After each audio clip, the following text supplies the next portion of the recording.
La toute nouvelle Audi Q3, enfin visible sous une magnifique lumière naturelle. Et cette année, l'Audi Q3. Sportback fait son grand retour dans cette génération. Découvrez la nouvelle Q3 Sportback avec Thomas et Otto Geffull en 4K, plein écran et en intégralité.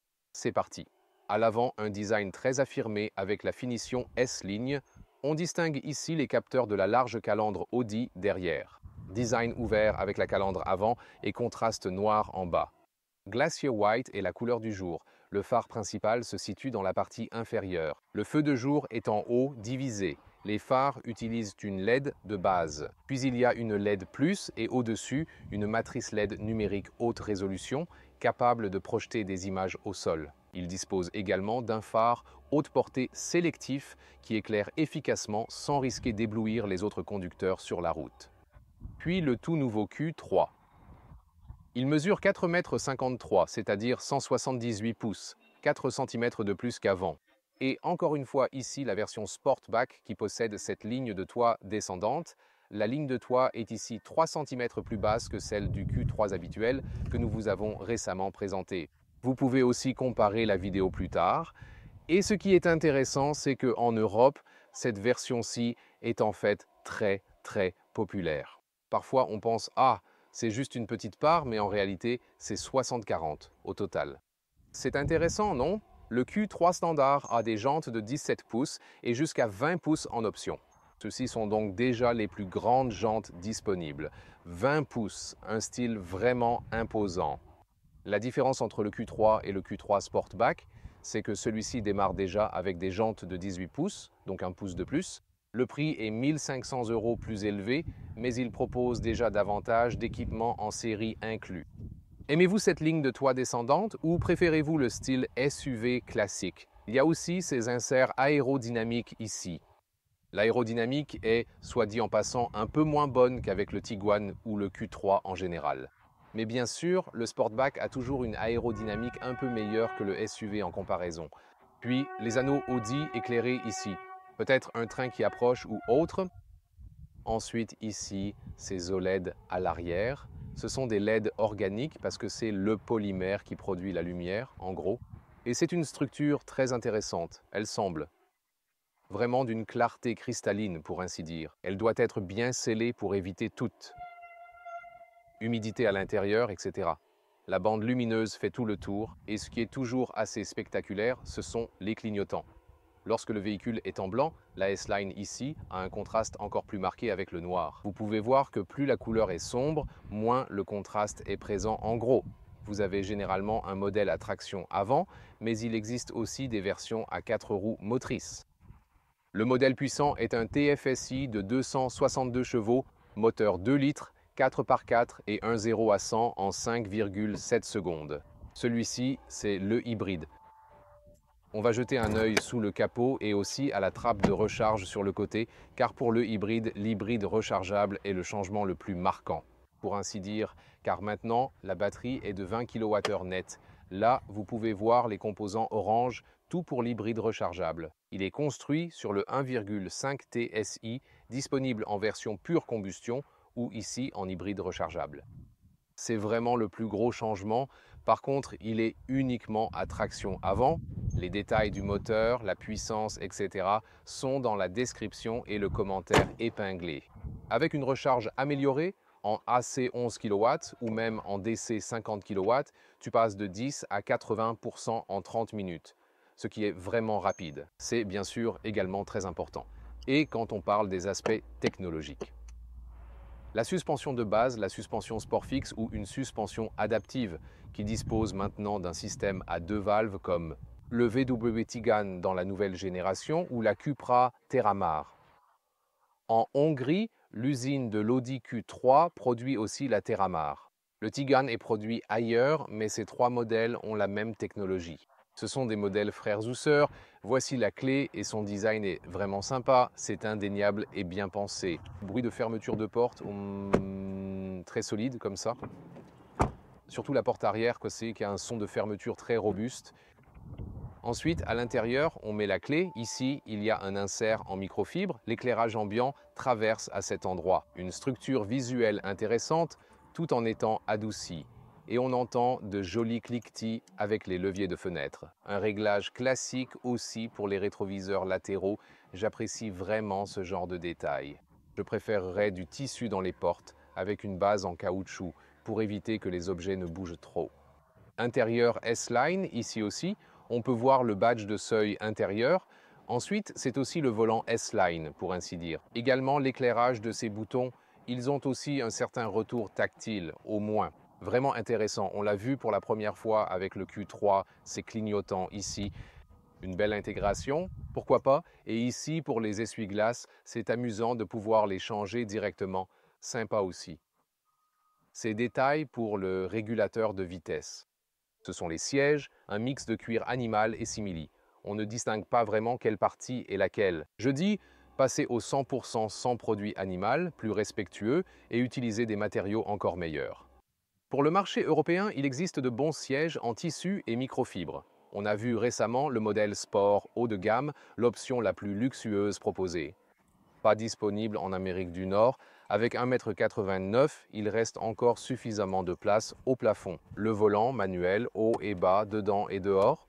Voyez l'intégration de cette nouvelle unité. Avec le côté gauche, vous avez les clignotants et la commande des essuie-glaces. Ici, vous cliquez pour nettoyer le pare-brise. À droite, c'est pour passer les vitesses, etc. Et oui, voyez ça. Première fois ici avec une belle illumination. Ce compteur numérique analogique. Tout le monde voulait le revoir. Vous pouvez aussi le voir en direct, en action. Bienvenue dans ce cockpit ici, c'est comme un élément de décoration bien lumineux. Il y aura aussi du bois disponible et ici un revêtement en microfibre. Le tableau de bord est aussi un peu souple. L'intégration d'une seule unité ici est bien pensée.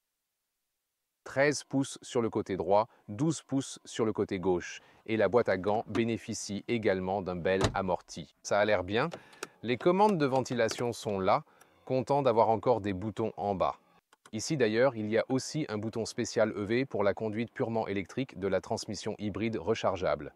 Et ici, pour le volume et pour la sélection des stations radio. À l'avant, vous pouvez glisser pour ouvrir ceci. Tablette de charge inductive, ventilée activement, 2 ports USB-C, alimentation 12 volts, solution propre ici. Porte-gobelet design adaptatif 4 points, sympa, frein stationnement électrique intégré. Et ici, c'est aussi un peu plus doux pour votre coude. Je pense que celui en microfibre récemment dans le Q3 était un peu mieux dans le SUV Q3. Ensuite, il y a de l'espace en dessous, ça avance même un peu vers l'avant comme ça. Alors, celui-ci peut aussi être réglé en hauteur. D'ailleurs, au fait, ces sièges ici sont clairement moins confortables que les sièges en microfibre récemment parce que la surface ici est beaucoup plus rigide et ne s'adapte pas aussi bien. Pour les boulons du siège, c'est un point super important à connaître. À 1,89 m, il reste encore un peu de place pour la tête dans cette version. Et il est essentiel de gérer tout cela via l'interface utilisateur, bien plus que lorsque l'on est physiquement assis dans le véhicule. Ici, au fait, c'est aussi sympa, ce couvercle ici de la console centrale. Cette partie, elle est vraiment douce quand on la touche, tu sais, comme un vrai repose-genou. Cela montre une excellente qualité de fabrication et c'est présent des deux côtés. Et c'est bien le volant sans matière animale, une première dans la Q3. Point de vue conducteur, les anneaux Audi sont en 2D. Je préfère les versions en 3D. On peut encore les sentir, mais pas comme si on était vraiment à l'intérieur. En 3 dimensions, c'est mieux en fait. Tu peux voir à quoi ressemblent ces nouveaux contrôles-là avec les clignotants comme ça. Et puis ici, pour le contrôle des essuie-glaces. Et du côté droit, c'est vraiment intéressant, car ici, on peut facilement et rapidement sélectionner entre conduite, mode sport, marche arrière ou stationnement. Et vous avez également des palettes de changement de vitesse ici, et c'est vraiment cool, une fois de plus, de jeter un œil aux instruments où nous retrouvons le compteur numérique analogique. Oui, nous y voilà, nous l'avons expressément demandé à Audi. Et puis, vous avez l'affichage tête haute juste ici. Il ne clignote pas dans la réalité. Ensuite, l'unité principale d'infodivertissement que vous voyez ici est aussi comme la vue satellite, comme ça. Ça a l'air plutôt pas mal. En bas, vous pouvez appuyer sur ce bouton et vous accédez directement au système d'assistance où vous pouvez désactiver l'alerte de vitesse. Vous pouvez aussi le désactiver en haut, c'est une limite que vous dépasserez d'1 km/h. Ou vous pouvez aussi maintenir ce bouton enfoncé, c'est le bouton favori. Ensuite, vous pouvez définir des fonctions individuelles. Voilà, les fonctions personnalisées, ce que vous souhaitez. Voir là-dessus, tout est faisable.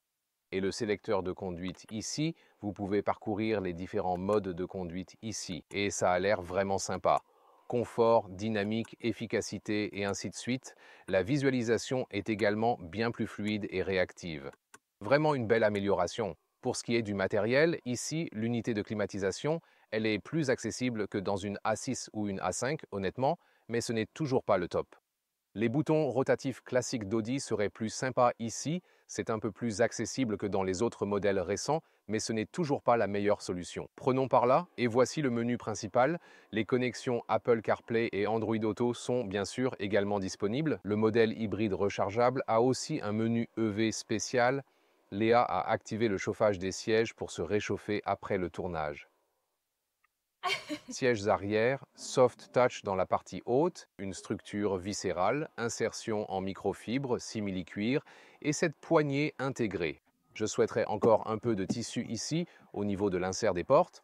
Ensuite, on peut faire glisser ce banc d'avant en arrière. Et maintenant, nous en venons à d'autres différences entre le Sportback et le SUV. Dans la version SUV standard, ce banc peut avancer et reculer de 2 cm de plus, car il est ici limité. Comme vous ne pouvez pas le pousser plus loin, avec le toit surbaissé de 3 cm, les appuis-têtes ici toucheraient en fait le plafond. C'est pourquoi il ne peut pas être reculé davantage. De ce fait, la longueur du coffre sera alors légèrement plus importante. Mais alors, l'espace pour les jambes sera légèrement réduit. Vous voyez, ça fonctionne encore bien avec des jambes longues pendant la conduite. Et c'est aussi la partie pratique ici. Mais dans le Q3 SUV, c'était nettement plus long en termes d'espace pour les jambes. Si vous cherchez plus d'espace pour les jambes, le SUV est le meilleur choix. Pour un coffre plus long, la banquette coulissante permet de l'ajuster facilement. Mais ici, avec l'espace en hauteur, c'était aussi différent. Donc là, mes cheveux touchent le plafond. Quand je me redresse complètement, ma tête touche aussi le plafond à 1,89 m. Dans le Q3 SUV normal, je n'avais aucun problème. Donc un peu limité aussi en ce qui concerne l'espace pour la tête. C'est vraiment très intéressant à savoir.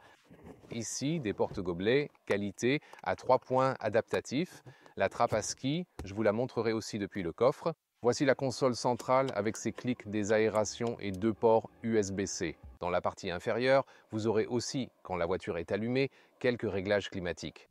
Pour le coffre, que ce soit le Q3 SUV ou le Sportback, c'est 490 litres, pas de changement. C'est seulement lorsque vous rabattez les sièges que le volume total passe à 1290 contre 1390 avec le Q5 SUV. C'est la seule différence. On perd un peu en hauteur ici, mais c'est essentiellement tout ce qu'il y a à noter. Le chariot de cabine rentre toujours par-dessous sans problème. Le SUV sera un peu plus flexible, mais cela ne fait pas une grande différence au final. Ici, la largeur, 1 mètre de 40 pouces, et la longueur est, vous pouvez voir ici. C'est environ 92 cm ou 36 pouces.